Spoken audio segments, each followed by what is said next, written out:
राधे राधे दोस्तों, आज हम दुर्गा अष्टमी व्रत कथा सुनाएंगे। देवी भद्रकालीन के रूप में भी मनाया जाता है। इस दिन का महत्व इसलिए बढ़ जाता है क्योंकि इस दिन दुर्गा और क्रूर राक्षसों को भी उन्होंने मारकर सारे ब्रह्मांड को भी भय मुक्त किया था। और इस दिन जो भी पूरी भक्ति के साथ और श्रद्धा से पूर्ण संपूर्ण के साथ यह दुर्गा अष्टमी का व्रत करते हैं, उनके जीवन में खुशी और अच्छे भाग्य का आगमन होता है। दुर्गा अष्टमी का व्रत कथा सुनने से पहले माँ दुर्गा पर भक्ति भाव रखने वाला एक उनके परम भक्त की एक छोटी सी कहानी सुनते हैं। यह कहानी एक खुशहाली गांव की है, जहां एक विशेष रूप से भक्ति भावना रखने वाला शक्ति पूजन करता था, जिसका नाम धनुष था। धनुष ने अपने गांव में मनाने का आयोजन किया। उसने अपनी पूरी संपत्ति से इस पूजा की व्यवस्था की और सभी गांव वालों को भी आमंत्रित किया। और दुर्गा अष्टमी के दिन धनुष ने माँ दुर्गा को विशेष रूप से आमंत्रित किया और उससे अपने गांव और उनके लोगों की रक्षा करने का वचन भी लिया। उसने एक उच्च स्थान पर शक्ति पूजन का आयोजन किया और वहां पर माँ दुर्गा की मूर्ति स्थापित की। धनुष ने समुद्र से प्राप्त किए गए सुंदर रत्नों से सजीवनी और अभिषेक किया और माँ की कृपा के लिए प्रार्थना की। और माँ दुर्गा ने धनुष की भक्ति को प्रसन्नता से स्वीकार कर लिया और उसको आशीर्वाद भी दे दिया। उसी समय गांव में आक्रमण हुआ और धनुष ने अपनी शक्ति का दिखावा करते हुए माँ दुर्गा की कृपा से उन्हें पराजित किया। गांव में शांति और सुरक्षा की स्थिति स्थापित हुई और धनुष ने अपनी भक्ति और आस्था के साथ माँ दुर्गा का आभास किया। अतः प्रिय भक्तों, इस कथा से हमें यह सीखने को मिलता है कि माँ दुर्गा की भक्ति और आस्था से भरा हृदय हमें समस्त संघर्षों से भी पार करने में सहायक हो सकता है और इनका आशीर्वाद हमें सदैव प्राप्त होता है। कोई भी मनुष्य दुर्गा अष्टमी का व्रत करते हैं तो यह व्रत सब पूरा माना जाता है। आप सभी बोलिए माता रानी की जय। मान्यता के अनुसार प्राचीन काल में असुर दंत को महिषासुर नाम के एक पुत्र की प्राप्ति हुई थी, जिसके भीतर बचपन से ही पूर्ति के लिए उसने अमर होने का वरदान हासिल करने के लिए भगवान ब्रह्मा जी की घोर तपस्या आरंभ की।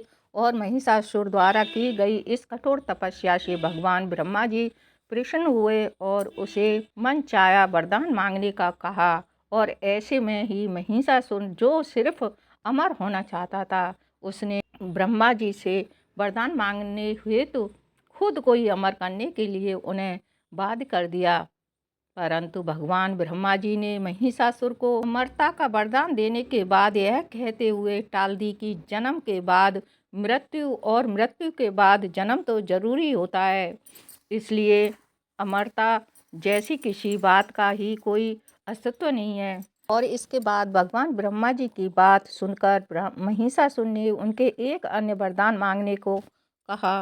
मांगने की इच्छा, स्वामी यदि मृत्यु होना तय है तो वरदान दीजिए कि मेरी मृत्यु किसी स्त्री के साथ से ही हो, इसके अलावा अन्य कोई दैत्य मानव या देवता कोई भी मेरा वध न कर पाए। और फिर उसके बाद ब्रह्मा जी ने महिषासुर को दूसरा वरदान दे दिया और भगवान ब्रह्मा जी द्वारा वरदान प्राप्त करते ही महिषासुर अहंकार से अंधा हो चुका था।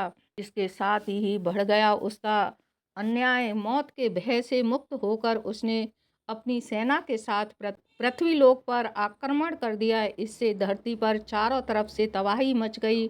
उसके बल के आगे समस्त जीवों और प्राणियों को भी नतमस्तक होना भी पड़ा। जिसके बाद पृथ्वी पर पाताल को अपने अधीन करने के बाद अहंकारी महिषासुर ने इंद्रलोक पर भी आक्रमण कर दिया, जिसमें महिषासुर ने इंद्रदेव को पराजित कर स्वर्ग पर कब्जा कर लिया। और महिषासुर से परेशान होकर सभी देवी देवताएं त्रिवेदी और अर्थात भगवान महादेव, भगवान ब्रह्मा और भगवान विष्णु के पास सहायता मांगने गए।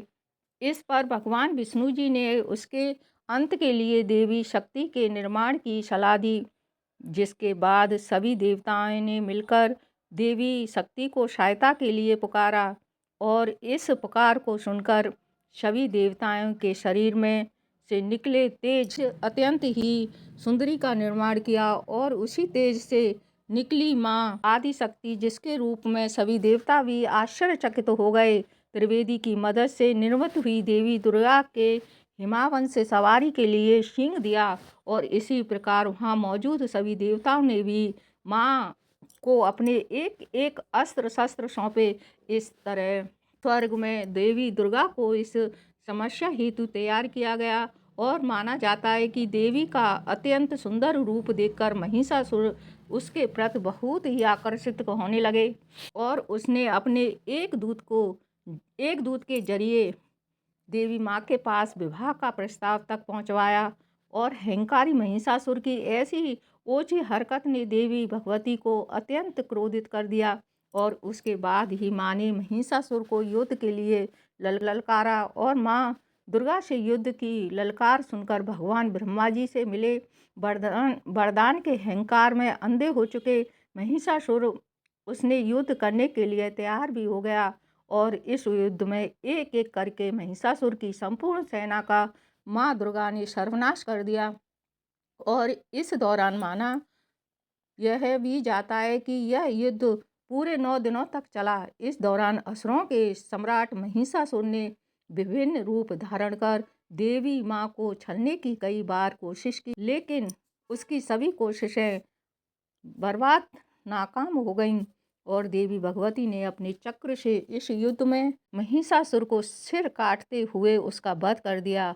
अतः इस तरह देवी भगवती के हाथों में महिषासुर की मृत्यु संभव हो पाई।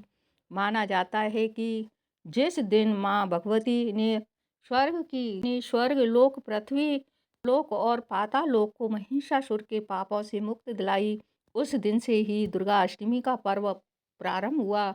अतः ये देवी माँ इस कथा को कहते, सुनते और हुंकारा भरते सबकी मनोकामना पूरी करना। कथा पसंद आई हो तो लाइक करना, सब्सक्राइब करना। धन्यवाद।